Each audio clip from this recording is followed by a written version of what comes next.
Welcome to a new semester in Anime 101. I'll be your teacher, Yonggi-sensei. I sure hope that you had a great summer filled with lots of love, romance, and cute girls doing cute things. But even if you didn't, not a problem at all. You're still young and you still have lots of time on your hands. Hey, you back there wearing the hat and shades, can you pipe down and take those off, please? Thank you. Yonggi-sensei, more like Yonggi-baka.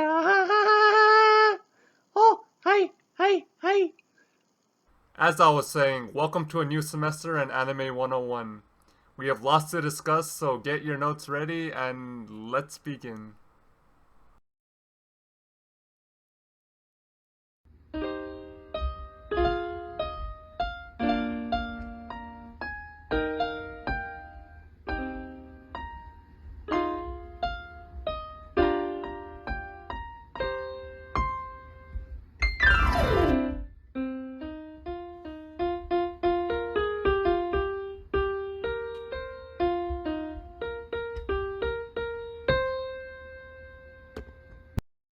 Yo, Yonggi-baka here with a brand spanking new video about a brand new upcoming anime season, the fall season.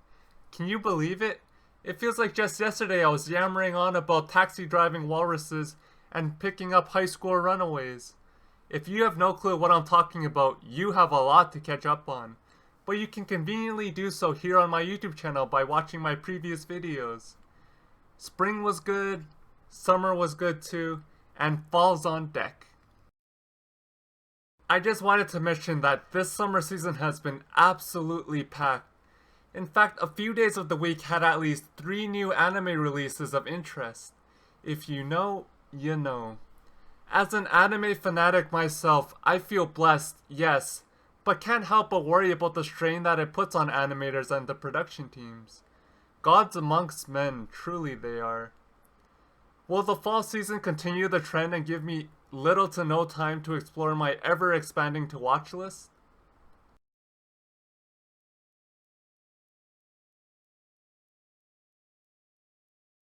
Only time will tell, but let's be honest. Money would dictate that the corporation should keep pumping out quality content, keeping animators, production teams, and fans alike all on their toes and to their limits. Let's visit our old friend LiveChart to see what we can expect this fall season. This fall season will have a handful of titles that will be continuing on from the summer season. Remember in an earlier video when I told you that some of the titles started off pretty late into the season? Yeah. I'd like to start off with those titles. On top of the list is Jahi-sama wa Kuchikanai. And then we have Kaizoku Ojo. And I was pleasantly surprised to find out that Shiroi Suna no Akotopu will be continuing on into the fall season. I really enjoyed what I saw from all 3 titles, so you bet your butt that I'll be glued to my screen watching all of them when a new one is released. Oh, and I guess there's Scarlet Nexus too, which has a really good opening track. I kind of fell asleep every time I tried watching it, but... The next segment that I would like to move on to takes us to titles that will be receiving a new season this fall. The first being the always beautiful Kimetsu no Yaiba, or Demon Slayer. The second being Mushoku Tensei, or Jobless Reincarnation. The third being 86. Some of which you may remember me briefly mentioning. Maybe. Or not. But come this fall season, I'll have a lot more to tell you about them. Trust. Yuki Yuna wa Yusha de Aru is also going to have a 3rd season coming out. But I'm 1 season behind. There's no better time than the present to get all caught up, is there? Desho? Now, onto that new, or at least new to me, as a degenerate who only watches the anime. I can hear the screams beyond my screen already. The source material is so much better. Read the manga. Play the game. Blah blah blah blah. I have my reasons, okay? To kick off this list, we begin with Komi-san wa komyushu desu, or Komi can't communicate. Komi is your average typical high school girl who experiences extreme social anxiety, so much so that she has trouble communicating to others. Though, what she wants most in her high school life is to make friends, and I feel like it's a story that we can all relate to. The premise of this story also reminds me to a shoujo story called Kimi ni Todoki, which follows a similar presence and has someone who looks like the girl from The Ring, who also can't seem to communicate with others and make friends. One's a shoujo, one's a shonen, so we'll see. The next on the list that I would like to mention is Sekai Saiko no Ansatsu Sha Isekai Kizoku ni Tensei Suru, or The World's Finest Assassin Gets Reincarnated as an Aristocrat. The English title alone gives you the premise. The world's finest assassin gets reincarnated as an aristocrat, who ends up being an heir to a long line of assassins in the New World. And I know what you may be thinking, Yonggi, I thought you don't really care for isekai. But I mean, an assassin from our world to becoming an assassin in the New World and blending the techniques from both worlds, he gets the best of both worlds, you know? So there may be something interesting there. Now, let's move on to the next title. Shin no nakama ja nai to yusha no party o oida sareta node henkyo de slow life suru koto ni shimashita. Or banished from the hero's party, I decided to live a quiet life in the countryside. It sounds like another slice of life type of isekai. And I just want to say, to hell with these long titles. They're hard to memorize and just as hard to read off your phone. It sounds like it's going to be a slow burner of a slice of life day-to-day story for the individual in question here. And I totally get it, I understand. Not all of us have what it takes to be a frontline party member or a frontline worker for the fact. That's why I sit on my butt and make YouTube videos about anime. Anyway, let's move on here with the list. Up next we have Shumatsu no Harem, or World's End Harem. You can probably guess from the word harem in the title and the cute girls in the title card here what this story is going to be about. But let me just give you some more details.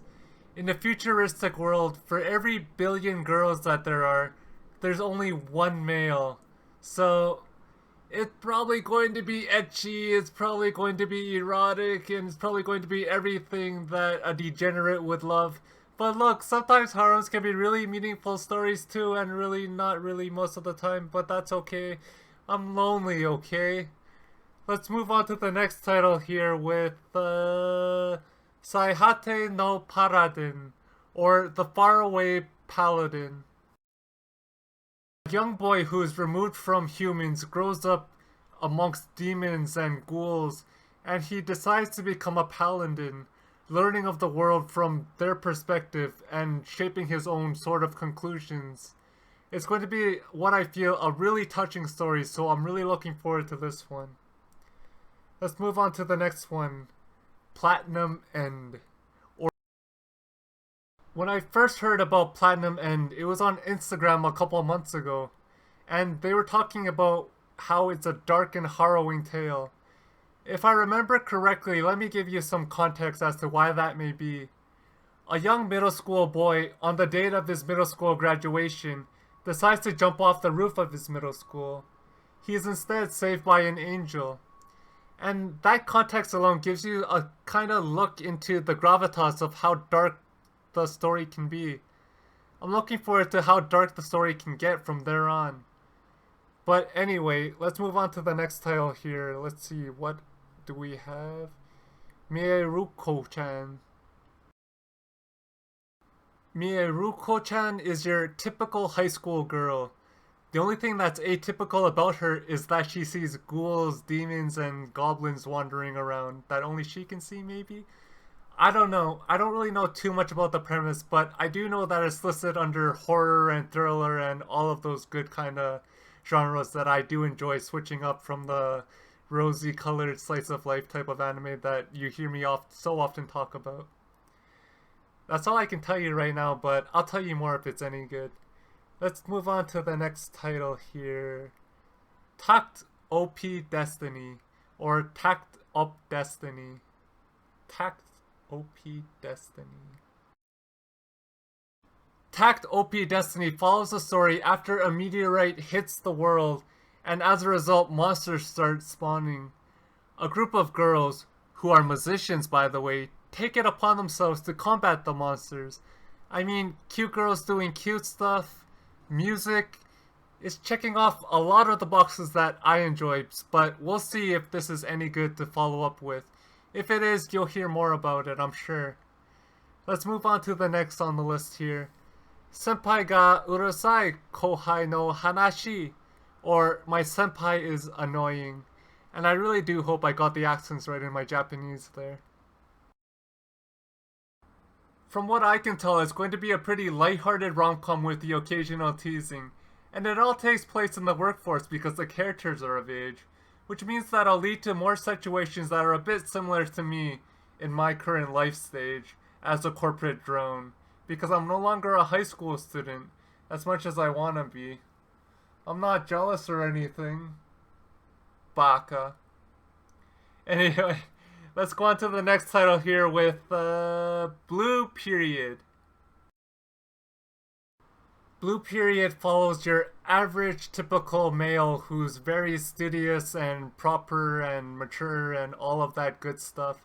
But he throws out all of that out the window, untethers himself from that life, and pursues a new profound interest of his, painting. I think it'd be a really good coming of age type of story, and one where somebody just abandons everything he knew to abandon something that he has a really high interest in. Like a male who abandons everything that he had to do YouTube videos about anime on the internet. It can be really relatable and a touching story, I feel. Alright, let's get on to the last title of interest here. Taisho Otome Otogi Banashi, or Taisho Otome Fairy Tale. The story takes place, I think it's 100 years ago, and it follows the story of a young boy who loses ability in one of his arms, and as a result he's disowned by his family and sent to live on his own. Being probably a little disheartened, a young girl finds and joins him and spends time with him, and it's really their story, and I feel like it's going to be such a good, touching love story, one that I can really enjoy. Is there anything that love can't do?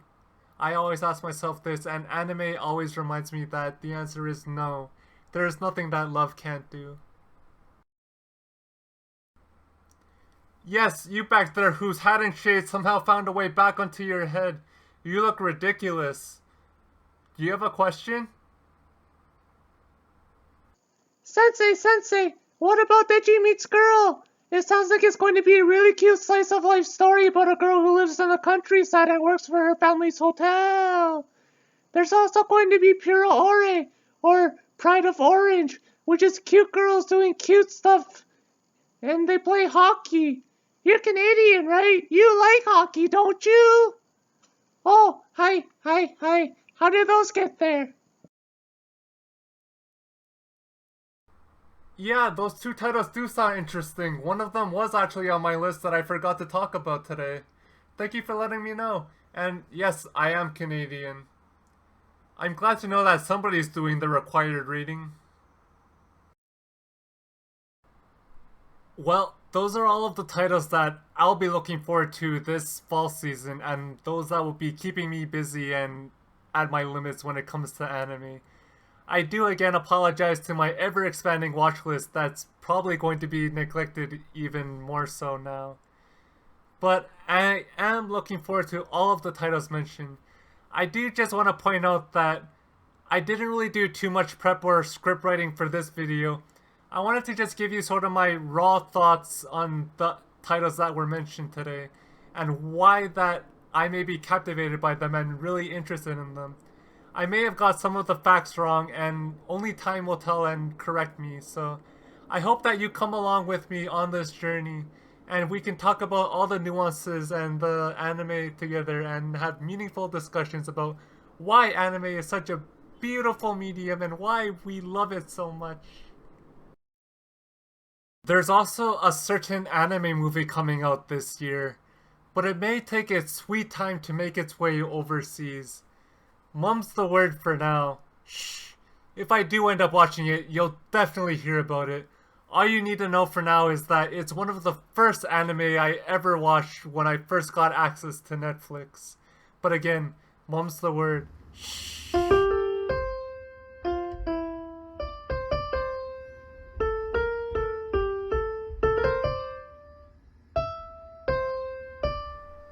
今日はこの辺です。